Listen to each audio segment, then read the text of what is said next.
of Law and Governance and Dean of Undergraduate Program to deliver the welcome address.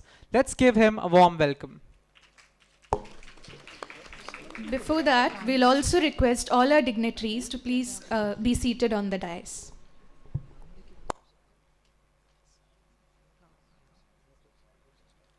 Before we have the welcome address, we would like to invite all our panelists and distinguished guests to be seated at the stage.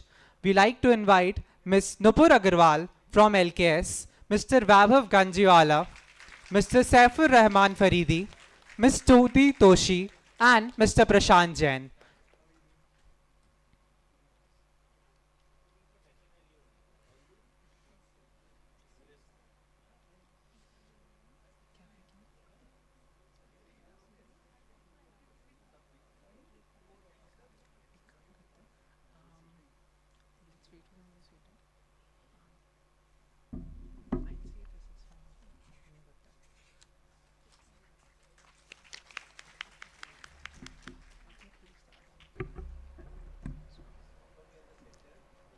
Okay.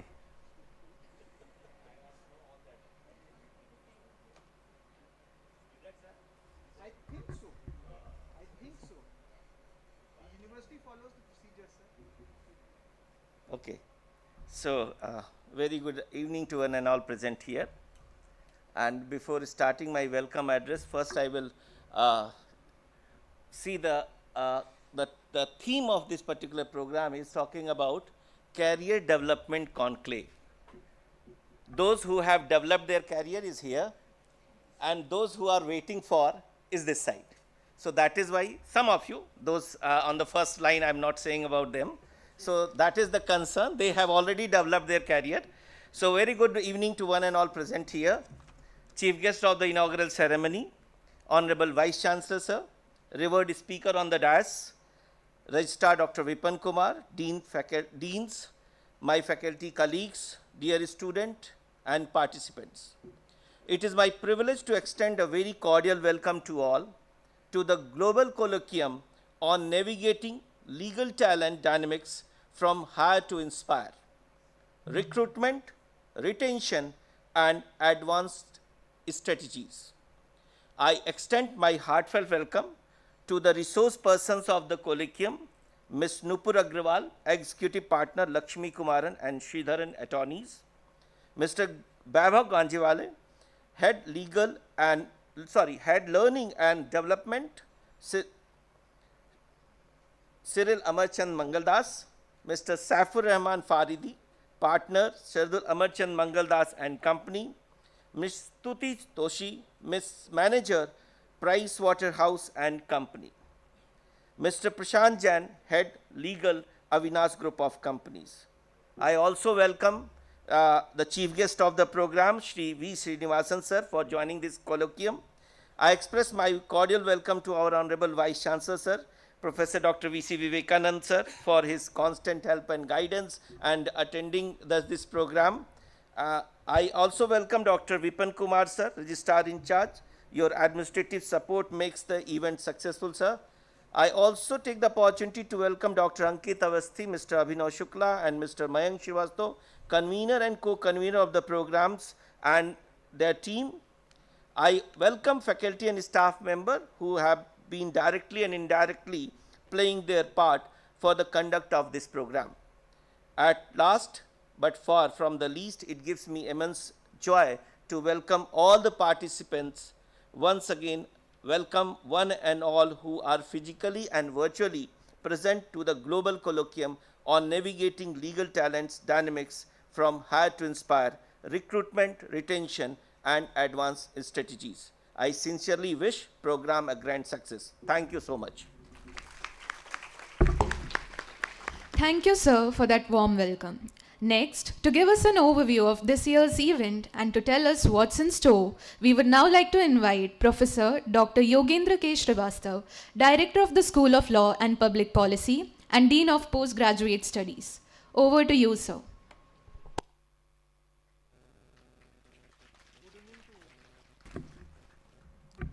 Good evening to one and all present. Respected Honorable Vice Chancellor, Professor Dr. V.C. Vivekanandan, sir. Respected V. Sridharan, sir, Sir, due to you, sir, I am standing today as a professor of law because you motivated me at that point of time to enter into academics. All esteemed guests, learned faculty members, dear students, I'm thankful to the organizing committee for giving me this opportunity to brief you about Career Development Conclave 2.0 with you all. Global Colloquium on navigating legal talent dynamics from hire to inspire is a pivotal event designed to address the evolving landscape of legal recruitment, retention, and career advancement. As a cornerstone of the second edition of the CDC, this colloquium aims to foster insightful discussions among law students, legal professionals, and academic leaders from diverse backgrounds. Definitely, the theme, From Hire to Inspire, encapsulates the multifaceted journey of the legal professionals from their initial recruitment to their ongoing development and advancement within the legal field. In today's rapidly evolving legal environment, this theme is particularly relevant, emphasizing the need for early career planning, continuous professional development, and strategic career navigation. The colloquium definitely will delve into a wide range of topics related to legal talent dynamics. It includes innovative recruitment strategies, effective retention practices, career navigation for young professionals, future-proofing legal careers, as well as experts' insights and practical strategies. Through a series of engaging sessions featuring industry experts, the colloquium will equip participants with valuable insights and practical strategies to enhance their careers in law. And also, by fostering collaboration between legal educational institutions and industry, the global colloquium aspires to inspire a new generation of legal talent that is well prepared to meet the challenges of the future. Through open dialogue, knowledge sharing, and networking, participants will have the opportunity to connect with like-minded individuals, expand their professional networks, and gain a competitive edge in the legal field. My best wishes to the organizing team members for a grand success of CDC 2.0. Thank you once again. Jai Hind, Jai Bharat. Thank you, sir, for that insight into the theme of this year's conclave. Now, it's time to hear from our distinguished panelists who have taken time out of their busy schedules to join us tonight. We are thrilled to have Ms. Nupur Agarwal, Executive Partner at Lakshmi Kumarans and Sridharan Attorneys, with us. Ms. Agarwal has been with LKS since 2009 and brings extensive expertise in advisory and consulting practices, particularly in indirect tax matters. She has advised clients across various sectors, including banking and finance, aviation, real estate, infrastructure, as well as the insurance sector. With her roots from HNLU, we are eager to hear her insights. Ma'am, we welcome you to share your thoughts.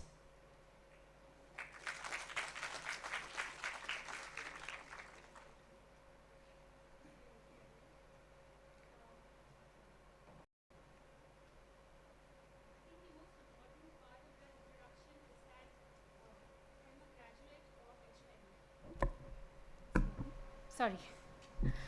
What I was saying is the most important part of that is that I'm a graduate of HNLU, and it is an honor to be back here after 15 years of graduating. I was from the 2009 batch, so we were one of the first few batches who graduated from HNLU, and I understand the daunting task that all of you face, graduating from a college, a safe environment, to stepping into the profession. There are a lot of uncertainties. There are a vast array of opportunities available. But of course, we need guidance. What do you choose? How do you choose? So I must appreciate the university and the organizing committee for coming up with this wonderful idea of having such an extensive conclave to give all of you an idea of what it is that you can expect in the various fields and various opportunities that the legal profession presents. In fact, I was going through the run sheet and the various sessions that are planned. It makes me very happy to see how the committee and the university has come up with various fields as well as various career paths that you as a legal professional can look at and can join after graduating here. So I must congratulate all of you for that before I start with that. When I was discussing with Dr. Avasthi about this program, what I was told is the objective is to understand how do you get into the profession? How do you start that career? That I believe is what you mean by getting recruitment, advancement strategies, etc. And how do you define, how do you plan your career path? So before going into my experiences in the last 15 years in the profession, one thing that I would like to mention is I understand that law is not always, in fact, a legal career is not probably a conventional choice for a lot of us. Growing up, when we were first deciding to enter this profession, for most of us, the first choices that were put were engineering, doctor, the conventional ones. So you first took the hard step of deciding already an unconventional approach. For some, maybe you had backgrounds in that, but especially I don't come from any legal background. So it was an unusual step for me. So the most important aspect is to enjoy what you do. If you are passionate and committed towards learning and you enjoy the area that you choose, honestly, it becomes a joy to work every day. So the first thing, I know it might sound a little preachy right now, and it may not always be possible to choose. I can already hear those questions. But what I would recommend is first find out your interests. I know there is a race for getting into corporate laws, but first understand what is corporate law. Don't just follow what you hear everybody around doing. We are fortunate to be in an area which presents a number of opportunities. In the law school itself, you must have studied at least 30-35 different subjects, right? And that's not the end all of it. There are so many different laws that you've not even touched in law school. So I would sincerely request everyone to first find out what are your natural inclinations or what are your natural interests in a subject. Not all of us can be good at all subjects. Even when I was in college, there were some subjects I was good at. Fortunately, tax law was one of those subjects. But there were some subjects I just couldn't understand the head or tail of it. I would rather not say, sir, but I think IPR was one of them, sir. For some reason, I couldn't understand them, but so right. So what I was saying is, it's instead of just following what you hear everyone doing, it's more important to introspect, find out your own interests, and pursue that as a career. Moving on from there, you may be interested in contract law, you may be interested in international law, you may be interested in tax laws. Fortunately, I'll get a few team members from here. But so apart from these subjects, there are various different paths or different kinds of organizations that are there. Even when you choose a particular field or a particular subject of law, you have a career in a law firm. You may go into practice as an in-house counsel at various companies. You may go into public policy. You may go into judiciary, academia, definitely, research fellowships. So there are, and even in law firms, you have a career path as an advisory consulting, or you have litigation. What I would suggest or recommend is you should also take into consideration your natural abilities, your natural strengths, and your inclinations while choosing a career path. We all, as individuals, are different. We have different strengths and weaknesses. There are some things we would like to avoid at all costs, and there are some environments that we thrive in. For example, a person may be excellent at analytical skills, but may not be very good at public speaking. They may want to approach a more advisory, a more research-oriented paths. There may be a person who is excellent at public speaking, people skills, which ultimately develops into code craft that Sridharan sir was mentioning about a few of the most eminent lawyers. Some of these things you learn, but some of these abilities are inherent, right? Just to give my example, I am a person who likes my days to be structured, planned. I like things to be in order. I don't thrive in a very uncertain environment where things keep continuously changing. So when I first joined LKS, we were a smaller firm. We used to do both advisory and litigation. Now, with litigation I believe is full of uncertainties. You constantly have to be on your feet. You'll probably know at 7 o'clock in the evening today, or not even then, what you are supposed to argue tomorrow. When I started my career at LKS, like I mentioned, I was doing both. But when I realized gradually that my inclination is not that much towards litigation, because that's not the kind of environment I thrive in.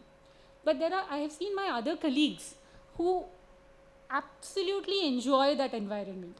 I have colleagues who come up to me if the court is on a holiday or for some reason the court, they don't end up going to the court for a few days. They're like, the office days have gotten very boring. I've been sitting in office every day, not going to the court. And I have had the honor to watch Sridharan sir also, how he juggles so many things. One day he'll be arguing in Ahmedabad High Court, the next day he'll be arguing in the Madras High Court, and the third day would be Supreme Court. And these would be huge matters with stakes not just in monetary terms, but these are the matters that lay down the law. It's so, I got a little off topic there, but what I again would like to reiterate it is, find out your inherent strengths, your inherent abilities, what you enjoy doing, and try and build a career path there. Now, some of you may say, it's wherever, we'll take a job wherever we get one. I understand that sentiment. It's fine. That may be the first step to get your, foot in the door. But I would sincerely suggest that you should keep exploring till you find a path or a particular place which you enjoy, which you love doing, which you enjoy doing. It's the growth that you will see when you are in a path or in a field which complements you as a person. That will be different. You may force yourself to do something. You may be sincere. You may be hardworking. But sometimes you don't click, right? You won't have, for lack of a better word, that chemistry with that field or the path that you've chosen. So don't be afraid to explore, and don't be afraid to take unconventional decisions. It is okay. All of us are different. Try not to, if you don't see yourself as part of the path that everyone's taking, that is absolutely fine. It's more important that you choose a path for yourself. So that's one of the opening notes that I wanted to mention. Again, since this session focuses on how do you get your foot in the door, I started my career at LKS and I have been there for 15 years. VC sir mentioned in his opening speech that probably the first job was the most disappointing one. Fortunately, I was not one of them. I happened to be extremely lucky with the first job that I entered. So let me give you my perspective of what I have seen in the firm and what I look for when I am recruiting someone, or when I am either for my team or for my firm. You must have heard number of times that there is a difference between legal theory and legal practice. That is absolutely true. A strong academic background is absolutely necessary. There is no doubt about that. That's why we are in school, right? But there is that jump, there is that bridge that you need to cross, going from being in an academic environment to a professional environment. That is by not limiting yourself just to the theoretical knowledge. Sridharan sir did mention the importance of reading books, etc. Absolutely important. Lays down the basic foundation of you as a lawyer, you as a person, your knowledge. But you also, see, most of you are looking to get into the commercial world, either law firm, corporate laws, in-house counsels, etc. So law functions in a commercial environment. You cannot have that unless you have a basic understanding about the environment in which it works. So when you approach a subject, or when you look at a problem, look at it both from the perspective of theory, the legal problem, and the practical applicability, application of it. So even when I am interviewing someone, I'm talking to someone who's looking to join us, most of the times I give them a particular problem, a factual problem. I am not looking at the correct solution for that problem. In fact, that problem may have hundreds of solutions. What I am looking at is your ability to analyze that problem, to find out the different aspects that are there.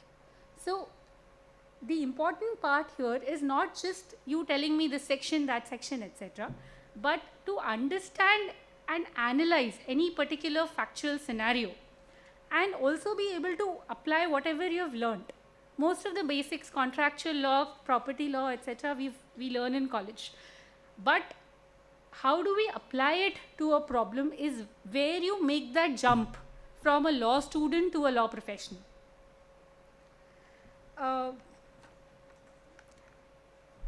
Now, since I'm talking about,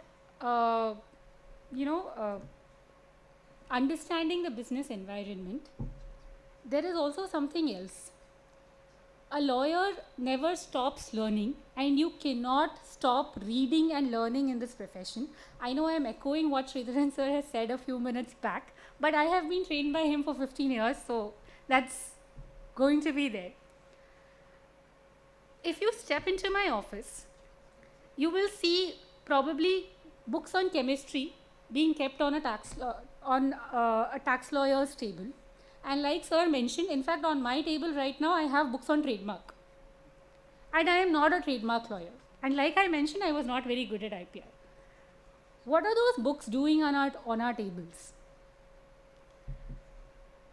As a tax lawyer, suppose, so I was mentioning about my colleague who's currently working on a classification matter.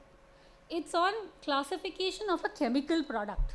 So what she has is not customs law, manual and tariff on her table. What she has is books on chemistry.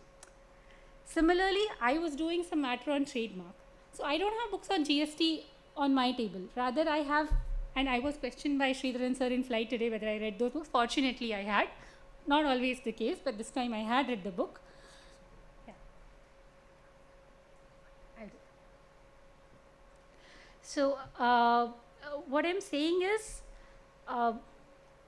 apart from just reading the subjects that you have chosen, you would also be required to have a broader perspective, or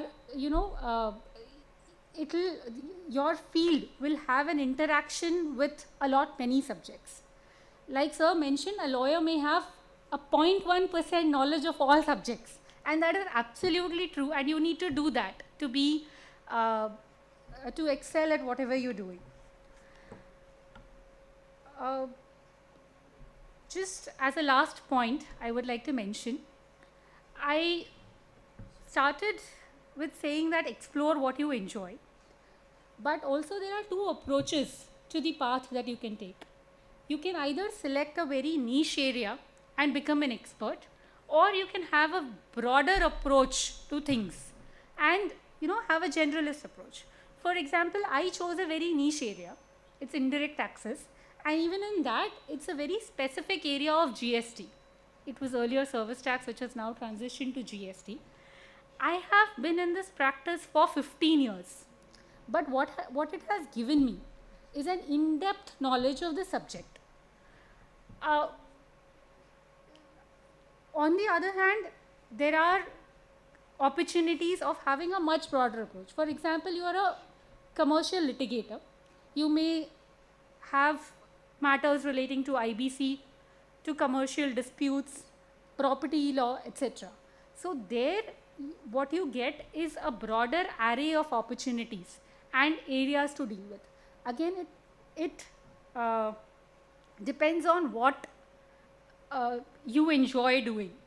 You may be either a person who likes to acquire in-depth knowledge from A to Z on whatever subject you choose, or you may be a person who likes to thrive on challenges and doing newer things as much as possible. So each of those approaches is absolutely fine. You may explore as well, that you first start with a broader approach, find out what area interests you, and then build your career as a niche or an expert in that particular area. So this is what I would like to briefly mention, that there are a number of opportunities available. This area is still developing, and you must take advantage of the different resources, the different opportunities available. Talk to people, talk to seniors who have already graduated and are in the industry. And I wish you all the best, and hope all of you have a successful career. Thank you very much. Thank you so much, ma'am, for those valuable insights. Our next speaker is Mr. Vaibhav Ganjiwala, the Head of Learning and Development at Cyril Amarchand Mangaldas. Mr. Vaibhav is a distinguished professional with a robust educational background, having completed his undergrad studies at Nalsar and furthering his expertise with an LLM from NMIMS. With over 13 years of experience in the legal field, he transitioned from a corporate lawyer to a leader in professional services, that is, the business of law. In addition to his role at CAM, Mr. Vaibhav is also a visiting faculty member at Nalsar and HNLU. With that said, sir, we look forward to your guidance on tackling the challenges that a young professional faces from the point of recruitment to future growth.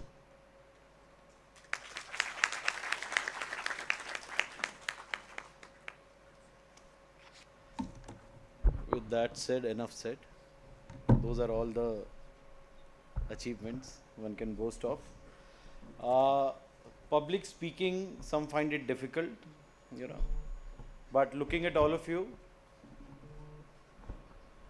I wonder if public listening is even more difficult to work.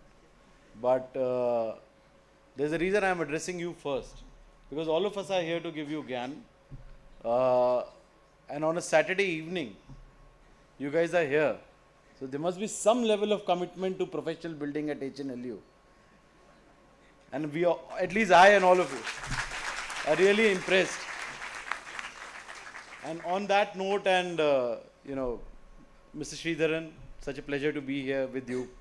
After this kind of performance by all of you and that Q&A round with those questions on tax, let me say a very proud Vice Chancellor, Professor Vivekanandan, the Registrar, Deans, faculty members, and all of you who have survived, other than my co-panelists, who have been put into this position that they can't leave, however sort of boring I am in my presentation. So what I did for you, all of you, is it possible to put some of these lights, dim, or at least dim some of these lights, if possible, so that the presentation is visible. So what I've done is, just to sort of contain my thoughts, what I've done is I've prepared a very quick deck, and someone would be I think this is fine, this is perfect, this is perfect. Someone would be helping me with the slides? Okay, perfect. So, what I tried to do And this helped in many ways, right? Because long back in a law school in South India, in the first lecture of a professor, the professor, while addressing the students, mentioned this, that, and this was a class of first years, right? So the professor mentioned that, you know, before coming to law school, you used to sort of really respect your teachers, you used to love your parents. Okay, we'll wait for this to settle. Okay. I don't mind if you can't see me, but I want you to look at the slides. So the point I was mentioning was that the professor mentioned that for all the new law students, that you know, you respect, before coming to law school, you love your parents, you respect your parents a lot, but once you come to a law school, you start respecting your teachers even more, because a parent or a mother at once only can set one child asleep, right? So I am happy for everyone who didn't get it. So interestingly, the professor and the student both are in this auditorium at this moment. The professor who told the joke and the student who could not understand them. Anyway, so okay, coming back to serious talk. You have your alums who will be talking about what you should do in life, right? I graduated from a law school in South India, Nalsar, and I'm not an alum. So what I'll do is I'll leave the difficult bit to you guys, right? You do the difficult job. What I'll try to do is to give you a picture of the market that you are in, because other than teaching law, one thing I am sort of a student of is the legal services market, and I may have some information to share. If then we can move to the next slide. I tried to find some information on the sort of you know, contribution of the legal services market to that of the GDP. We all know that services in India on a gross basis go up to 55% of the GDP, but there was no data available. So all you have to rely on is anecdotal data, and whatever I am telling you, you have to believe it as truth. Okay. No, I mean, I've done some work in this field. So, how our markets have evolved, right? Most of you already know this, especially the pre-1995 or pre-2000 bit, right? It was a law, we had law firms, we had very reputed, prestigious law firms, but they were sort of extensions of, you know, chamber practice. In the presidency areas, we had attorneys and solicitors. Everyone understands the difference between attorneys and solicitors, right? No? I just complimented you for the attentiveness with which you have been following. Anyway, so, and the approach generally of a lawyer or the legal profession was that this is a noble profession. We can't be going to the market, we can't be doing business development, the work will come to us. We can't be visiting client offices, the work will come to us, right? Nothing bad, those were great days, I would say, right? And then the role was also limited for lawyers, because lawyers were looked at troubleshooters, lawyers looked at people who we would pick up the phone and call when there is trouble, right? So that they can go to court, manage our affairs, do whatever, need not mention. And the work also was dispute, testamentary, RE, vetting, contracts, etc., etc. Family businesses and family talent, family, extended family, friends and family, right? Mostly these were the folks who were getting into it. What I'm generalizing, but I'm generalizing for a reason, because that was the broad picture, right? And of course there was limited workflow, because it was more of a sort of, you know, afterthought, or whenever there is trouble, as I said, lawyers were not integral to business decisions as they are now back then. You already know this. Between 2010 and 2000 and 2010, let us sort of, those of you whose attention I have, try to go in that era. 1993 liberalization happened, laws were settling in, as Mr. Sridharan mentioned, there's a lot of evolution in GST tax and other regimes. 1999 FEMA was notified. Why was all this happening? Because business activity was sort of picking up in our country, right? And you had more people demanding certainty of contract, certainty of enforcement of contract, right? And that was the expectation of, who are these people? Investors. A lot of them foreign investors, right? But individually trade was picking up. That's why we wanted more stringent laws. In such a situation, there was demand for good lawyering, good lawyers, right? So there was this sudden demand of complex legal work, capital markets. The markets were picking up. After the amendment of the Electricity Act, the new Electricity Act, suddenly there was surge in mining, power projects, A lot of work came from there. And a lot of financing work, project finance, road, port, highway. These were buzzwords then. M&A activity picked up. And at the same time, a lot of NLUs were coming up. HNLU is one of the older NLUs, right? And I remember when Nupur and I and folks like used to sort of try to seek admission back in the day, the faculty members you had, the kind of prestige it had, it was one of the places to go to, right? And I'm happy that again it is sort of reclaiming that position, and for that I would like to congratulate all of you for the effort that you are putting in, right? So now let's imagine the scene. New colleges are coming up which was supplying talent, right? And supplying to a talent which was in need of talent, because the modern sort of Indian law firm was taking shape. The reason I have mentioned Professor, how many of you know Professor Laura Empson? Has anyone heard of her? Okay, she is a professor in Oxford University in the Studd School of Business. She, I think some 15 years back, she came up with a pioneering publication, Managing a Modern Law Firm. That was a sort of publication, her book on the business of law, how we know it today, right? So I have picked her phrase and called it the modern Indian law firms. Lakshmi Kumar and Sridharan, the Amarchand Mangaldas of that era and others were sort of taking shape at that point of time. Now, and similarly, sort of the role of the in-house counsel was also changing. Now, while this much you would be aware of, the last bit is something that you should know. Growth of the Indian economy. Okay, then Chit says 5 minutes left, but I am keeping a timer. There seems to be some discrepancy, but I'll stick to what you are giving me. Okay. Okay. So the legal market is maturing. While maturing sort of markets are good, they are not always good news. Those of us who, those of my friends who have become partner recently in the last few years understand. NLUs, well, there were more and more NLUs, right? Law firms were getting structural upgrades, career paths, defined business verticals.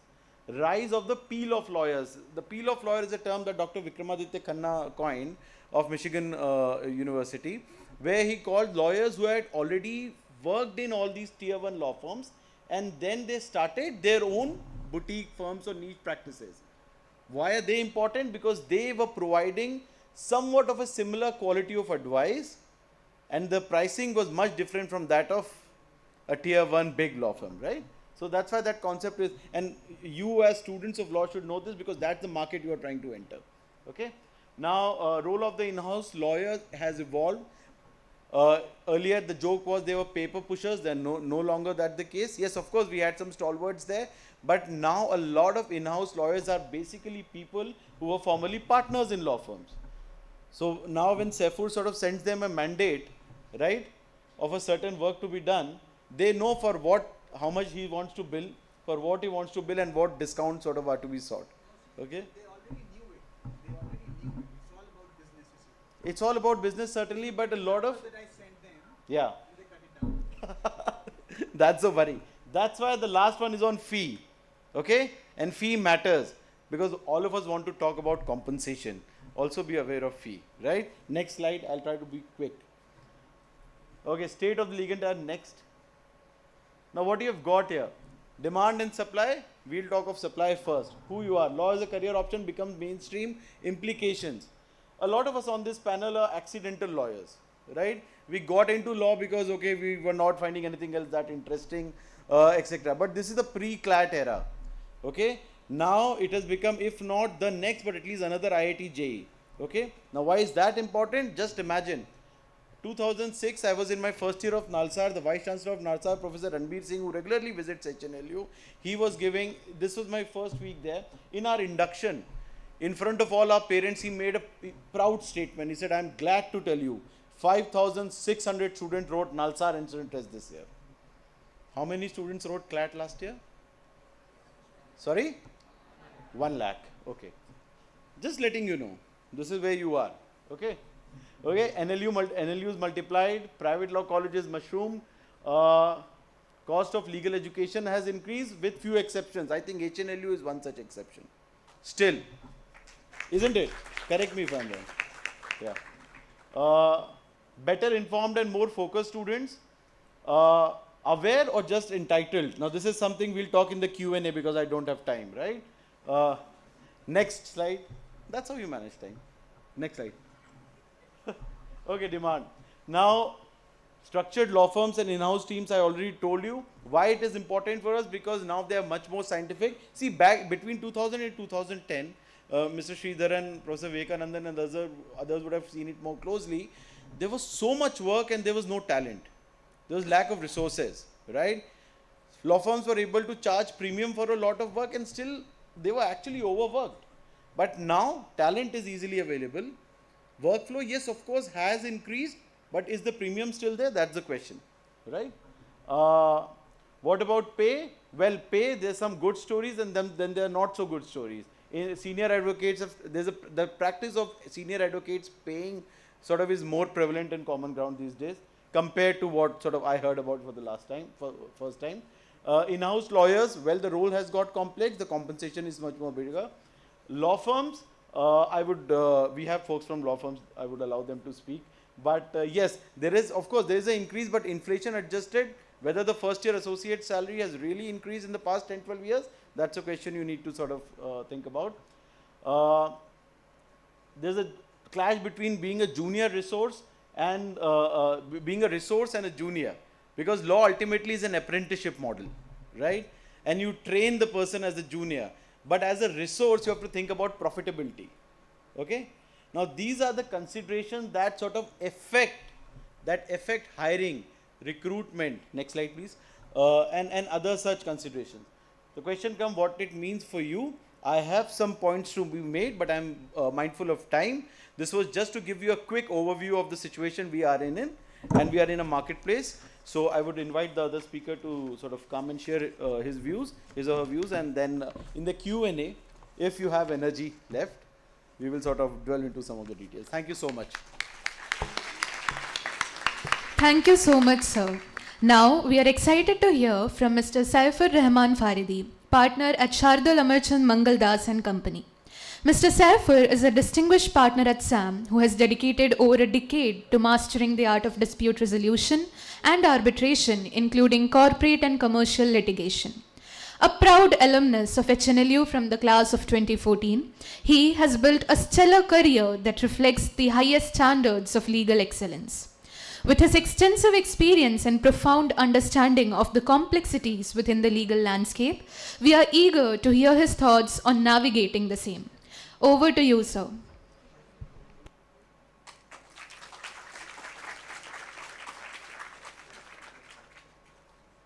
Good evening, everyone.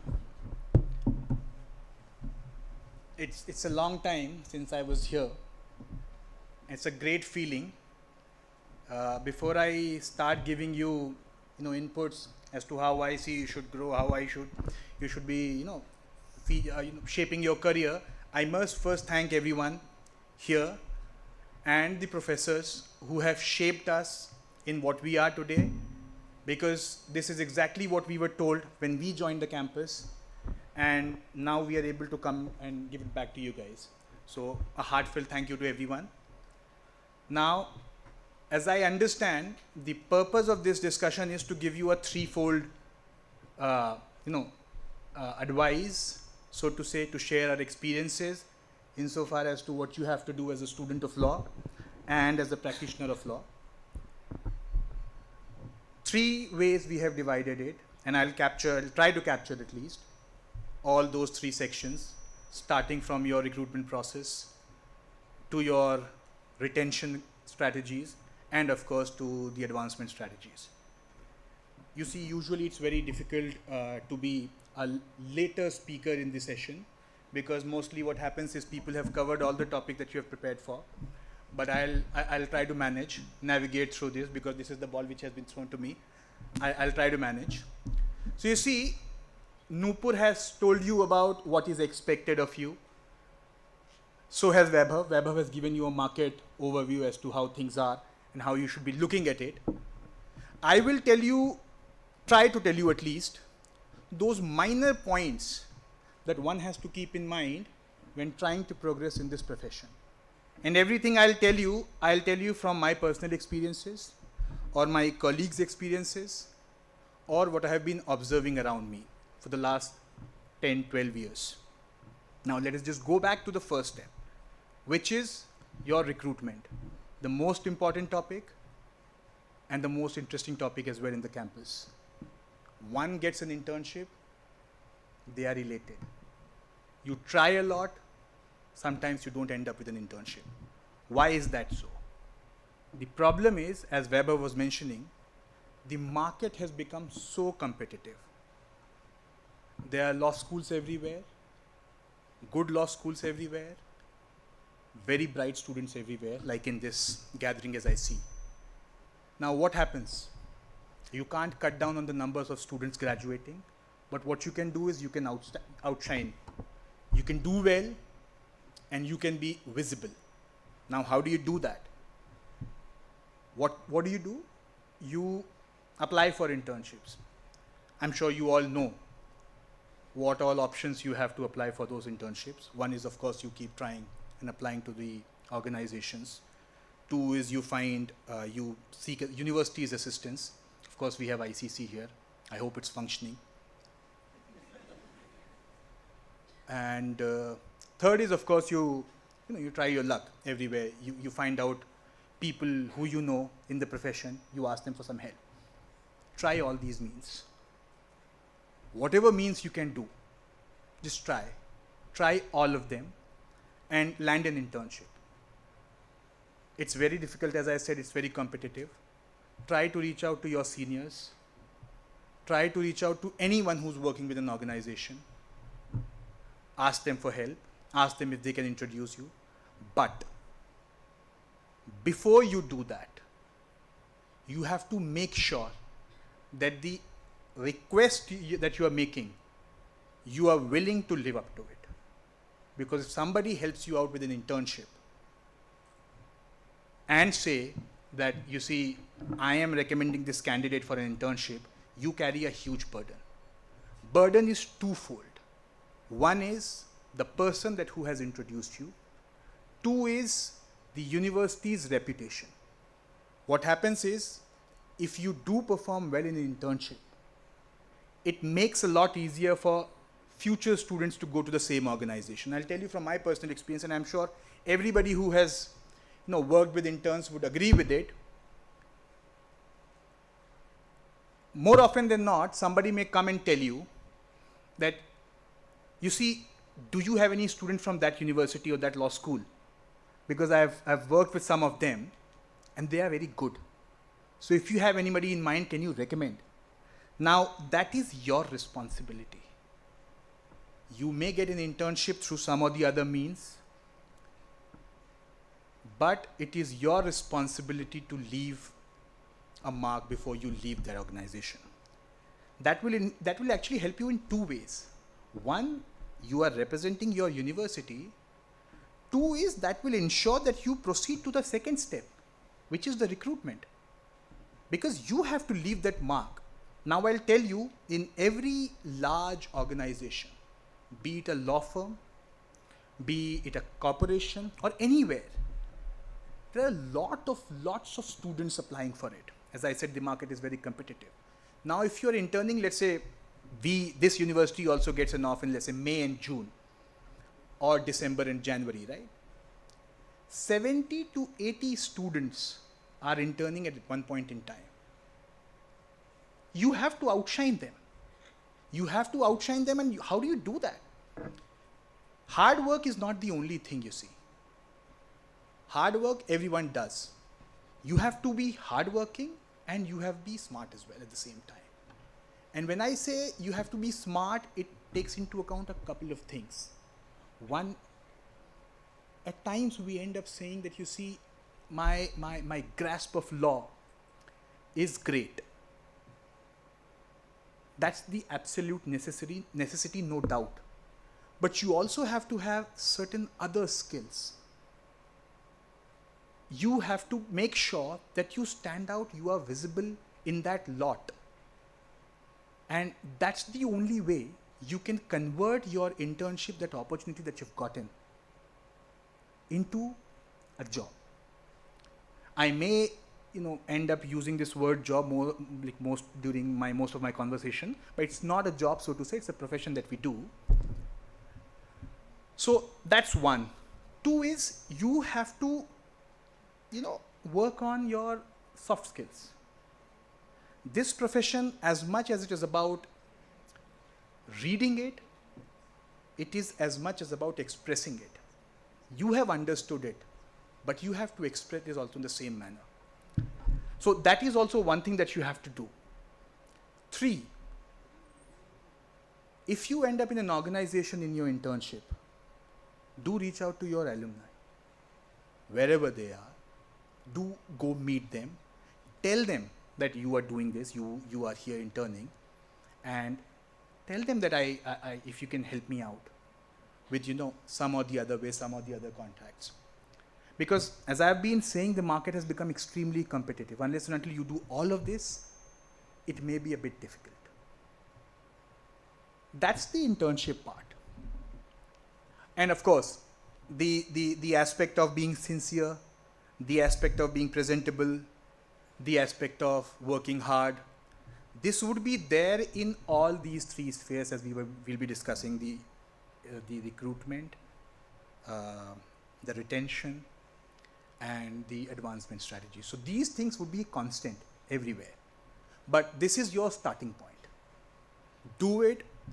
Work on a very strong ICC, because ICC is what it does to help you out. Of course, you can also reach out in your personal capacity as you do, but do try, as a bunch of students that you guys are, do try to establish a very good ICC. Be very connected with how the market is growing, which firm is looking to expand, which firm to contact, because that's the fight for survival, if you see. Because if you don't do it, somebody else may do it. You see, and they will get more opportunities than you are. So that is one. I will now try and move to the second aspect of it. And if I may say, I'm sure there's a separate question and answer sessions after this. If at any point in time you have any questions, feel free to ask, so that you don't miss out on the question when the topic is being discussed. So the second aspect is retention. Now, retention is more important, you see, from the point of view of an organization. You have entered. It is for the organization to retain you, right? But you also contribute to that. And what is your contribution? What may happen is, as Nupur was saying, you look at, let's say, you decide what you like. You select your field of law and you want to practice that. But that may not really happen always. I'll give you my personal example. I always wanted to litigate, but when I joined my organization, which I've been with ever since, they introduced a policy that's called rotation. So what they do is, they were playing with us, honestly. So they introduced this policy in 2013. I joined in 2014. So the policy was, I'm sure you'll be aware, the policy was, you take a practice area, you pick one, you'll be allotted that. Let's say you pick corporate. You will work with a corporate team for 6 months. Then there'll be a rotation to a different practice area, which was usually disputes. Niche practice areas have always been different. There was no rotation at that point in time also. But between corporate, and corporate is a wide area, as you all understand. So you will get what you want in your first year. 6 months you do what you like, then you switch to the other one to see if you like that or not. That's a great opportunity, I'll say, because you are able to familiarize yourself as to what your likings and dislikes are, or what your natural calling is. Now, when I joined, they reversed it. And very conveniently, for my 5 years, I was always prepared that I always want to do litigation. I never interned in a corporate team. That year they said, see, the firm said this, because when I give a person what they want, they don't want to rotate. So they stick in that very practice area. It's their comfort zone. So they're not able to explore. So what we'll do now is, we will give you what you don't want. Now that's a problem. I wasn't prepared for that. As I said, I wanted to litigate. They gave me corporate. And I had no idea what it was, honestly. As you see, the cherry on the top, they gave me the national practice heads team. I was fortunate I survived. I survived because for some reasons there wasn't much work in those days. In that team, there are phases, of course. Then you have a lot of work, you don't have a lot of work. So I think there wasn't a lot of work. I was surprised, and I was scared also most of the times, that why are they not giving me work? Not that if they had given me work, I would have been able to deliver. I was thinking they're not giving me work because I'm not good. If they had given me work, they would have known I was not good. But somehow the other way, I managed to survive. Then I went to litigation. And I stayed back. So do this. When you are in college, when you are interning, try all these options. See what your natural colleague, everybody understand what they want. You have a broader sense of where you are able to, deliver. So do that. Now, as we were discussing, retention, I'm sorry, I lost my chain of thoughts. So then, when you are with that team, you have to make sure that you deliver what is expected of you. And what is expected of a junior resource. They say I have only 2 minutes left, but I'll take 5. I hope that's okay. Is that okay? Okay. You're asking them or Avinash and Stuti? Avinash and Stuti can't say anything, I'll tell you, because they're my juniors from college. So they will wait for me to finish, whether it is 9 o'clock or 10 o'clock, right? So I'll take that liberty today. You don't get this opportunity most of the times, and the kind of person I am, I'm really enjoying it. Because I didn't enjoy when I was sitting there. So I'm liking it. I may take more than 5 minutes also, but that's okay. So you see, you deliver. What is your job as a junior resource or as a junior lawyer? You have to ensure that you are able to ease off some burden for your senior colleagues. How does that happen? One is, of course, your knowledge of law. 2 is your hard work. 3 is your sincerity. But what is the most important factor that your seniors observe? And I'm sure I have way more senior people than me, and I'm sure they'll agree. They look at what is your appetite to take ownership of the work that you're doing. You see, if you are able to deliver a work product that you think can go out without your seniors' review, that's the level of accountability is expected. That's the level of ownership is expected. You may not be able to deliver.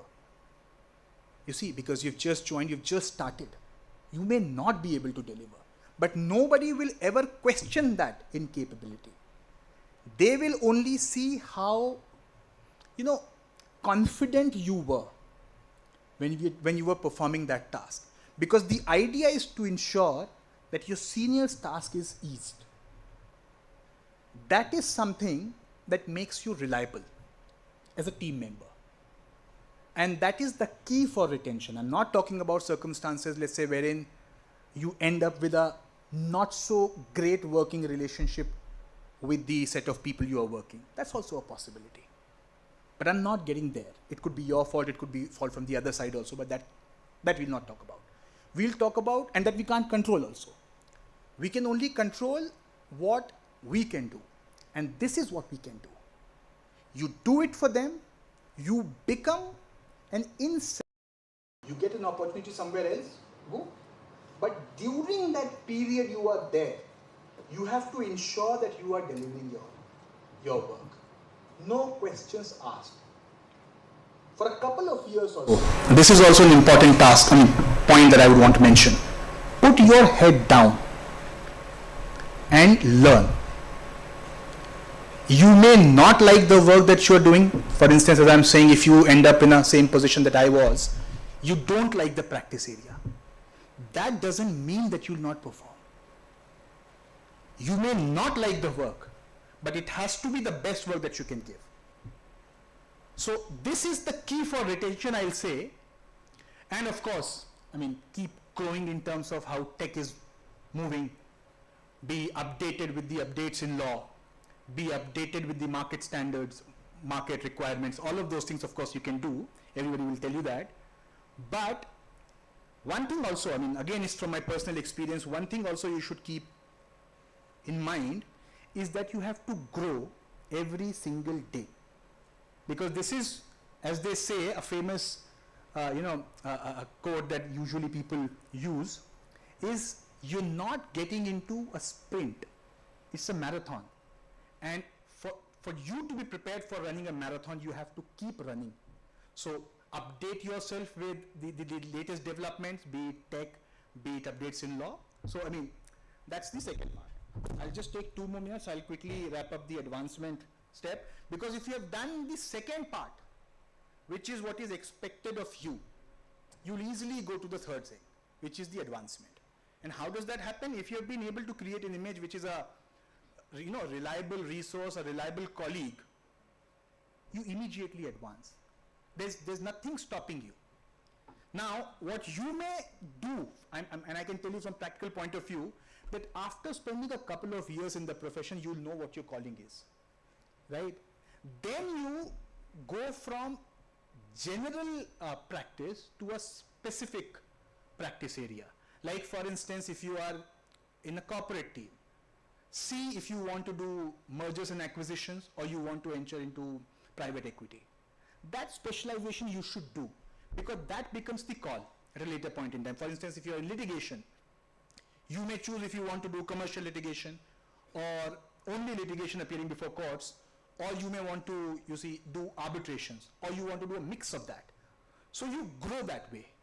Because ultimately, what the industry needs is specialists. One option is always there, that you do everything and you are good at everything. But my personal suggestion would be, once you have reached that level, once you have spent some time doing it, go to a specialization. That would help you in advancement. And of course, if you have done, as I said, the second leg of it, there'll be nothing stopping you. What else in advancement? Again, keeping yourself, abreast with what is happening in the market generally. So I think that is it. Did I cross 5 minutes now? I think I did. Thank you so much, everyone. Thank you. It was lovely. Thank you, sir. Next, we have Ms. Stuti Toshi, manager at PwC. Ms. Stuti is an accomplished graduate of HNLU from the class of 2016, and her career has been marked by significant contributions across various sectors of the legal field. She began as a legal research assistant for the government of Chhattisgarh and subsequently served as an outreach associate at the World Trade Organization. She continued as an associate at Luthra & Luthra and as a senior research fellow at the Center for WTO Studies and Ministry of Commerce and Industry, Government of India. Currently, she holds the position of manager at PwC, where she continues to excel in her legal practice. She is also an accomplished author with notable publications in trade law. We are extremely eager to hear from you, ma'am.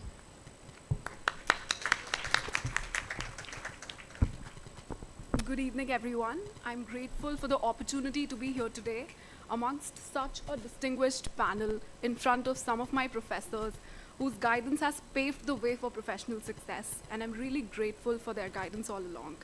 And most importantly,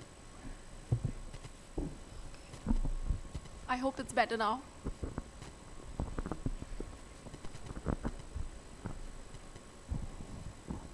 ऊपर नहीं डालनी चाहिए।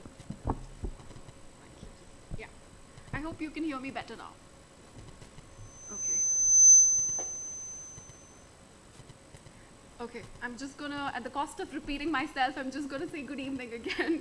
Good evening, everyone. I'm grateful to be here today, especially amongst the distinguished professors who helped us pave the path, professional path, and the distinguished colleagues, who have in their own fields excelled beyond perfection, as you can see.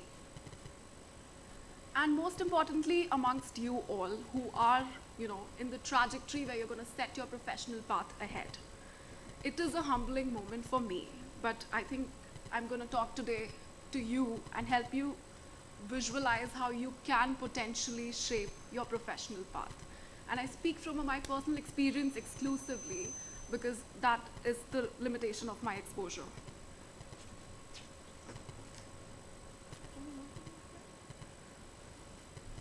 So before I get to how I think you can professionally map out your trajectory, let me tell you a little bit about the kind of risks that were involved when I started, exploring law. In the initial few years, I felt it was like a litmus test. Every internship was a question I was answering to myself, whether I should become a judge, whether I should consider preparing for UPSC, or whether I could become a litigator. Eventually, across 4 years of the law school, I felt that these were getting ruled out.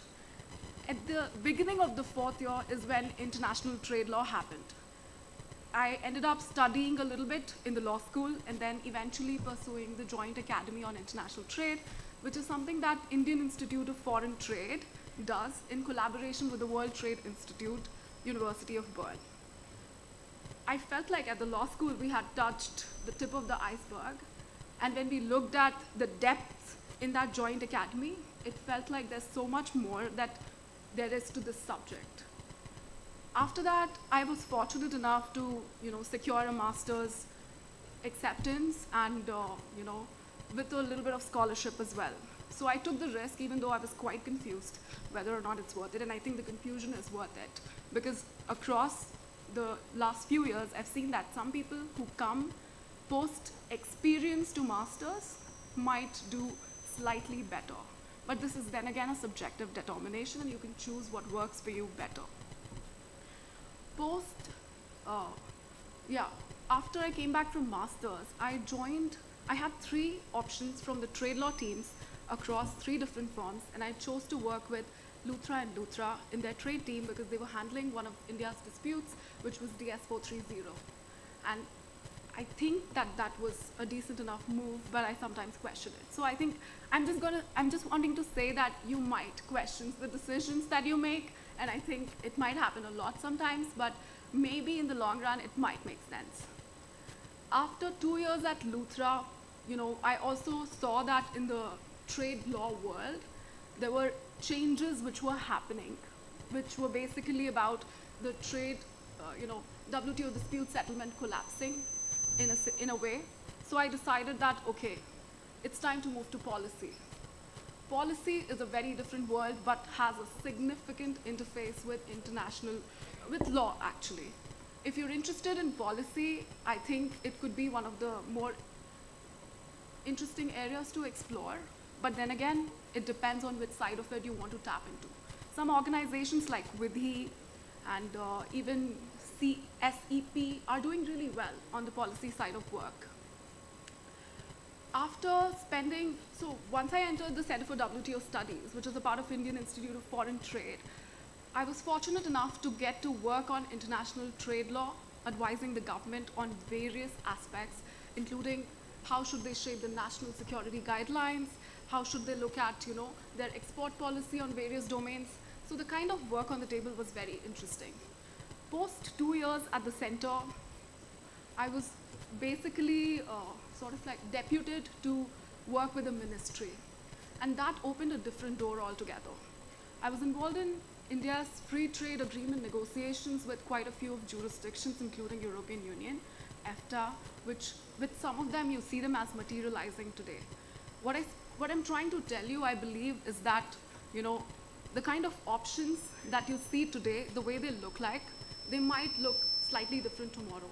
And it's such a subjective determination that only you know what So what I've tried to do here, basically after Center for WTO Studies, I felt that some of the policies were not fully aligned with my professional aspirations, including monetary, let me tell you honestly. And I think it's not a bad idea in case you prioritize monetary considerations, if that's a factor that you're aspirational about.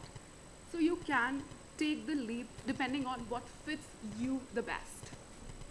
What can you do right now, while you're at the law school? How can you shape basically your expectations well? I believe firstly, understand yourself. I think I'm echoing what the other panelists have tried to say, but I'll just try to compartmentalize the thought a little bit for you. So your first job is to determine what is it that you like, what is it that you're good at. Once you have a solid understanding of where your interests might lie, you need to assess the market realities. Now this is slightly complicated. It might look easy, but it's not. You need to understand the kind of jobs which might be available for you with the kind of a skill set you're willing to offer. Now, your competition might be your peers, but that's not it. Technology is equally catching up, right? You look at artificial intelligence, there is, with my firm, we have Harvey, which is a legal AI. So in parallel, we get inputs from legal AI, So you see, the competition is getting stiffer, like some of my co-panelists pointed out. So what is it that you provide which stands beyond what is available on their table is what you need to assess. And how do you do it is the question, right? So you need to find those spaces where you feel there are gaps. Tap into them. For instance, like the kind of domains where we are involved right now, they involve carbon taxes. Some of the jurisdictions, they are considering, effectuating laws on carbon taxes.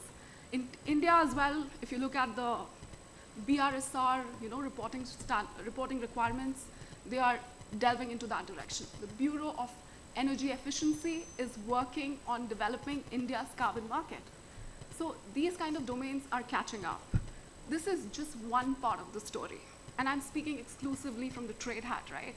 So in different domains, you will have to do your own mapping as to what is it that you can tap into. And lastly, like some of my co-panelists talked about as well, there has to be a consistent skilling up because, the demand of the market is not stagnant. It's evolving by the day. So you need to skill up by the day. You need to understand where the market realities of today stand. What is it that is happening in the market today? So keeping up with everyday affairs is always a very good idea. In case that's something you've not delved deeper into, I would highly recommend it. Moving ahead, I thought I'll take a few minutes and tell you about the kind of opportunities on the international trade law side that exist.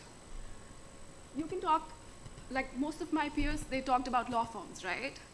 I can tell you a little bit more about the consulting side of the world. Consulting firms are catching up in India. Thank you so much. So I have 2 minutes left again. Yeah, no. I'll keep it short so that I'm sure you're waiting for your dinners, so I understand. Honestly, it's very good to be back, and I love the campus, and I'm so grateful to Professor Vivekanandan for, making ICC very good as well, is what I got to know. And the campus is honestly flourishing, and to see the kind of records you guys are setting, honestly, good stuff. I keep up with your page on LinkedIn as well, very good, moot court results and things. That's good to see. So thanks for keeping up with the reputation of HNLU. Now coming back to the boring conversation, you can explore international organizations if that's something that interests you. And now that's a very different world, right? Legal opportunities there, they look slightly different from what they look like in law firms. They look a little bit more like research jobs, but at the same time, deep dives. Sometimes you could be advising governments on how they should be designing their laws, and that's fun. I mean, for some of us, at least. Then there are individual consulting services that people, take up. Then there are government consulting jobs as well. So just to help you see that the world out there has a lot of options. In case you restrict yourself too much to one side, you might miss out on something you might like on the other side. So do consult, and like Steph said, it's good to talk talk to your talk to your seniors, you know. You can always get in touch in case you have queries or in case, you know, you're interested in something. But like he said, please do your research before you get to us, because sometimes it's a little naive, you know, and it's kind of sad to see that. But I'm sure like now you are aware of where you know, need to be. And with that, I wish you all the very best, and our doors are always open. So all the very best ahead. Thank you. Thank you, ma'am. Finally, we'd like to invite Mr. Prashant Jain, Head of Legal at the Avinash Group, to share his wisdom and insights. Mr. Prashant Jain is an accomplished alumnus of HNLU from the class of 2016. He began his career as an advocate at the District Court in Durg, where he practiced for 3 years before advancing to the role of legal manager at the IB Group. In October 2023, Mr. Jain took on to the esteemed position of Head of Legal at the Avinash Group. We are eager to hear his insights and experiences, which will certainly enrich our discussion today.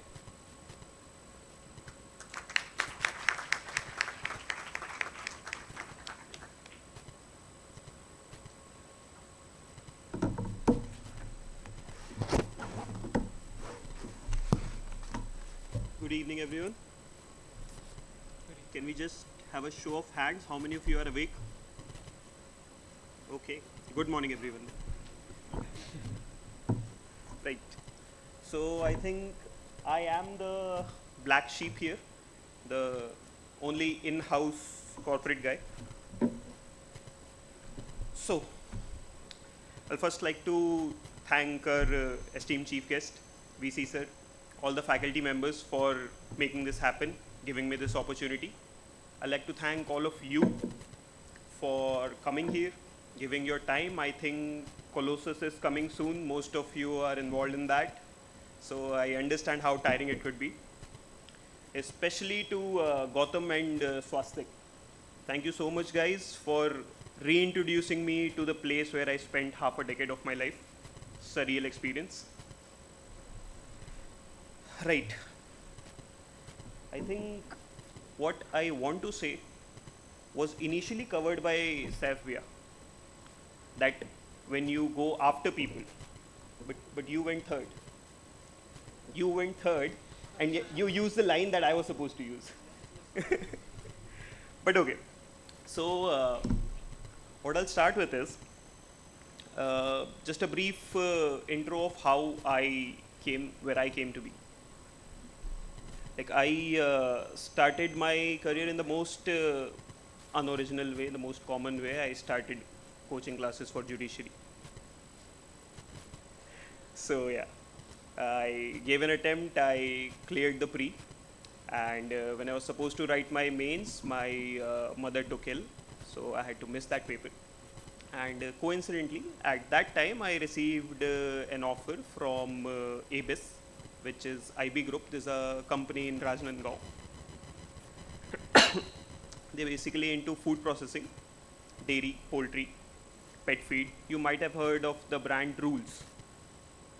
That is their product. So I stayed there for quite some time, almost till COVID. I left that job during COVID only. After that, I did a little bit of consulting. Just to see where things would take me. Like that, I think, is the most crucial part if we're talking about career development. I was actually exploring new vistas. During consulting, gradually one thing led to another. I started consulting with major real estate firms. And okay, another show of hands. How many of you are from Chhattisgarh? So the others who are even not, who are from HNLU, they would know Avinash Group is basically the biggest name in real estate in Chhattisgarh. Like I stayed for 5 years in this place. The basic hangout used to be for us Magneto, because that's where the bus stops first. Is it still that the case? Yes. Yeah, great. So I came to know after I joined this group that Magneto is their brand. So these people, basically, since I lost my train of thought again, I got into real estate, And these guys, being the biggest name in real estate, they sort of found me. I wanted to consult with them, but they wanted me in-house. They made an offer I couldn't refuse. So now I'm here. Basically, I think in 10 days, I'll complete 1 year at Avinash Group.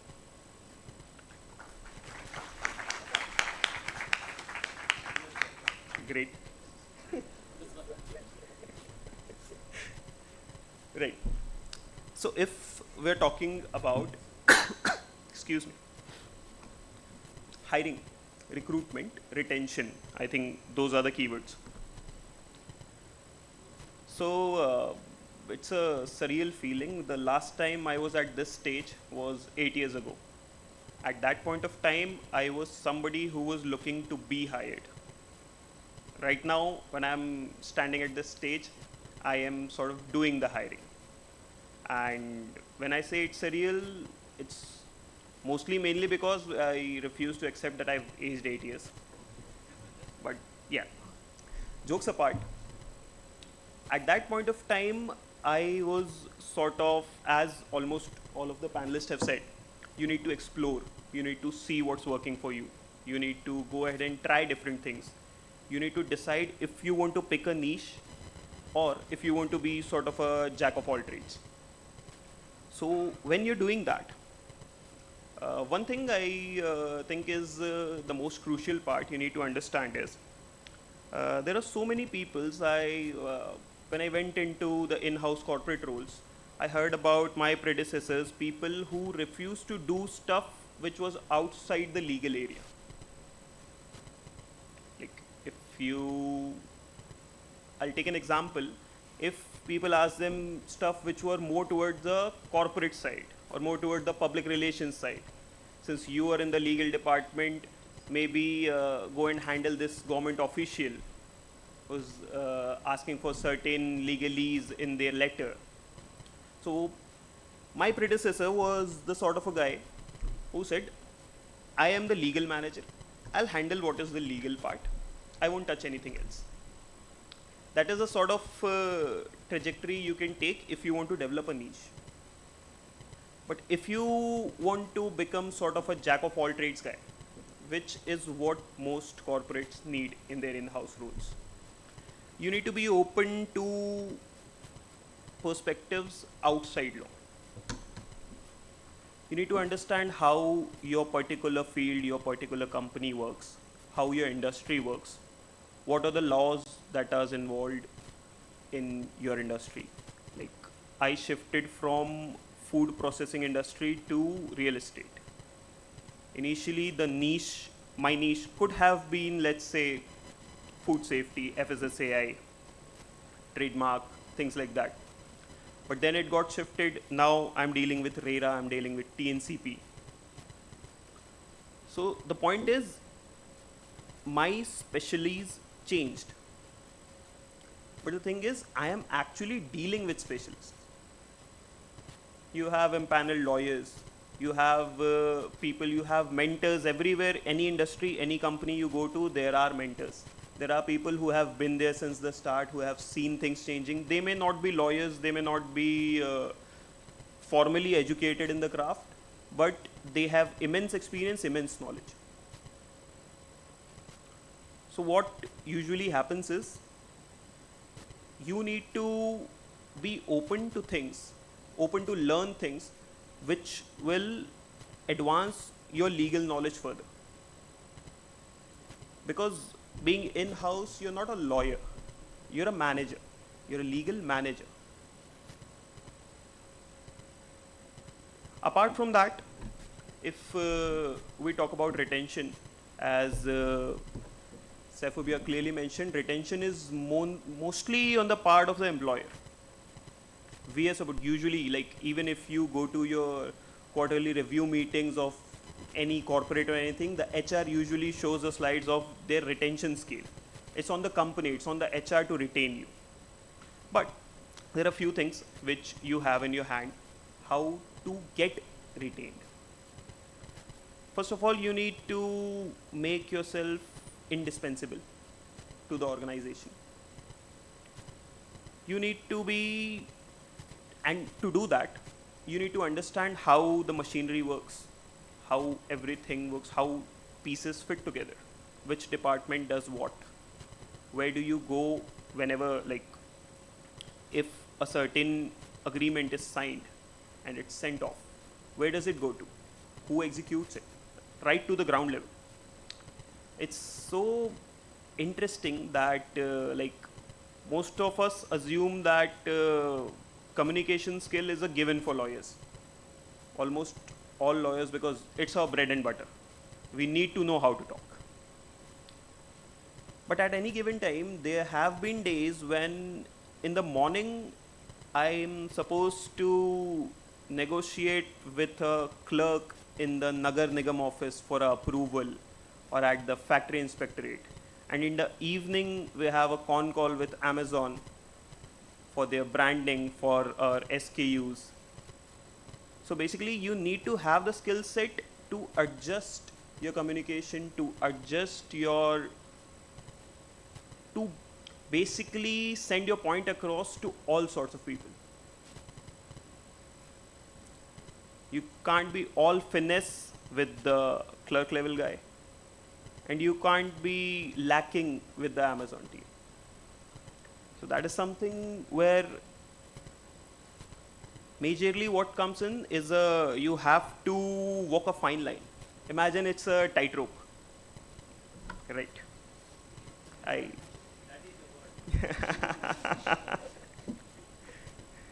Timing, tightrope.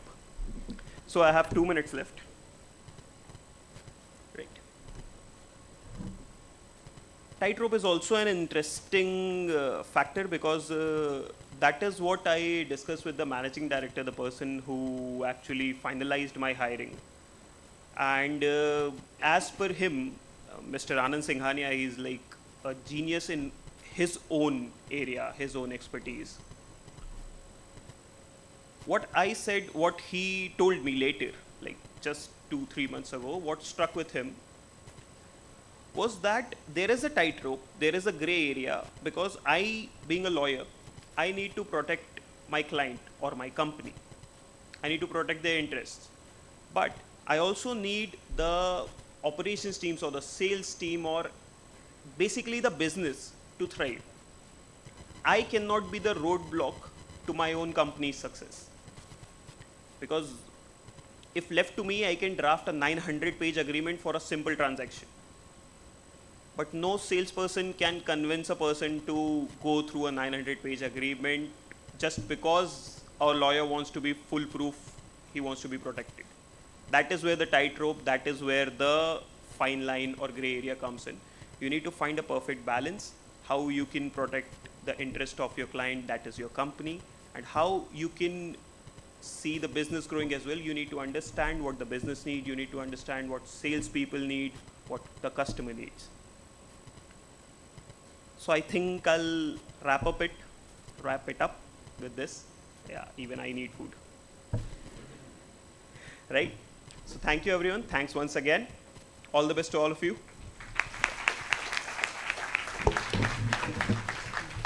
Thank you, sir. Now, as a token of our appreciation for all the speakers tonight, we will proceed with the felicitation of our resource persons. We humbly request Honorable Professor Dr. Yogendra K. Srivastava, Dean PG, to please come up on the stage and felicitate Nupur ma'am.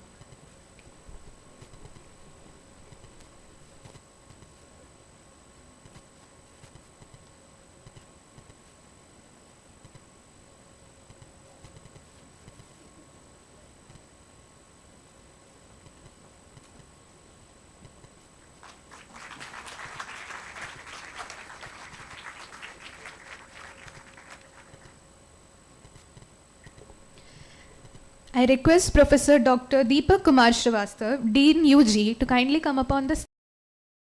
Vaibhav, sir.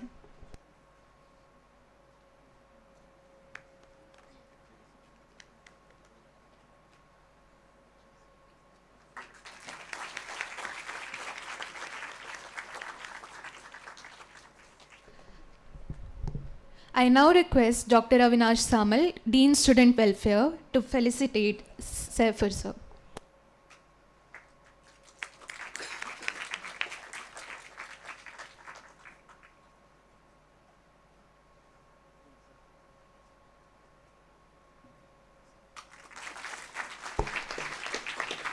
I would now like to call upon Dr. Rana Navneet Roy to felicitate Stuti Joshi ma'am.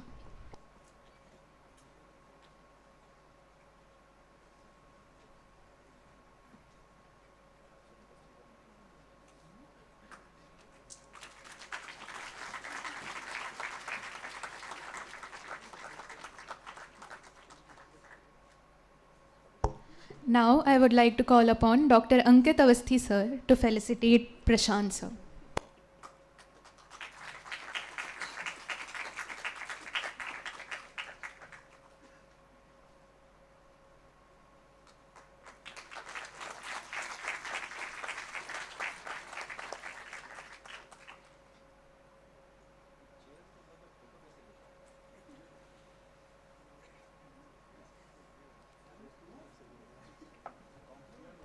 As we come to the end of tonight's session, it's time to thank everyone who made this possible. And before that, we would like to apologize to our esteemed panel members for having to cut their speaking time short because of the time constraints that we had to operate under. And to deliver the vote of thanks, we invite Mr. Mayank Srivastav, the coordinator of CDC 2.0 and head of Center for Securities Law. Over to you, sir.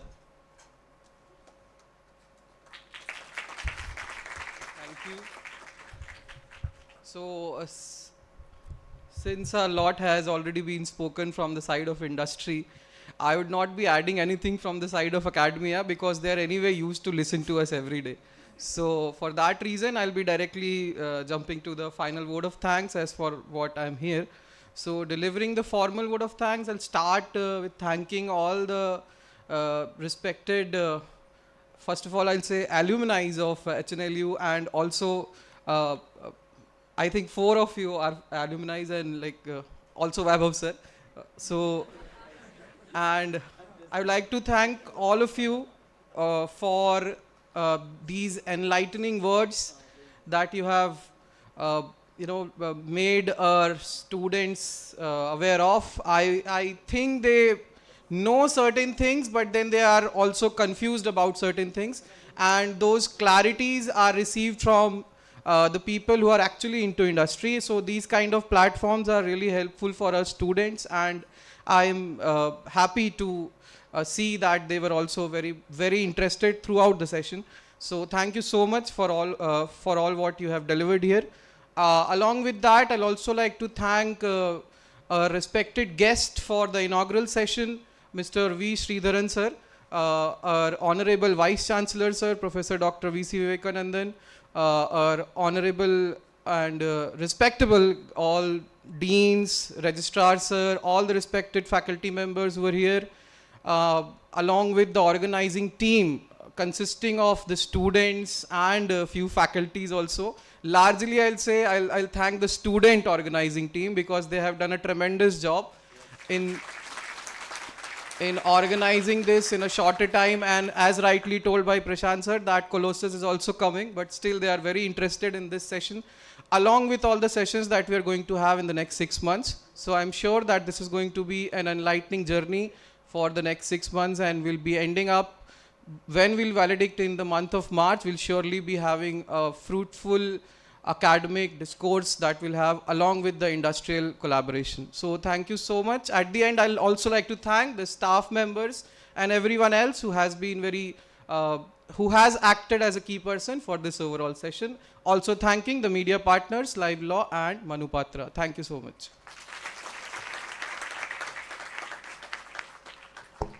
Thank you, sir. And that brings us to the end of tonight's session. We would like to extend a heartfelt gratitude to all our speakers and guests for being here and sharing their valuable time with us. Yes, and this is just the beginning. We have plenty more sessions lined up in the coming months. So stay tuned for more insightful talks and discussions. Have a great evening, everyone.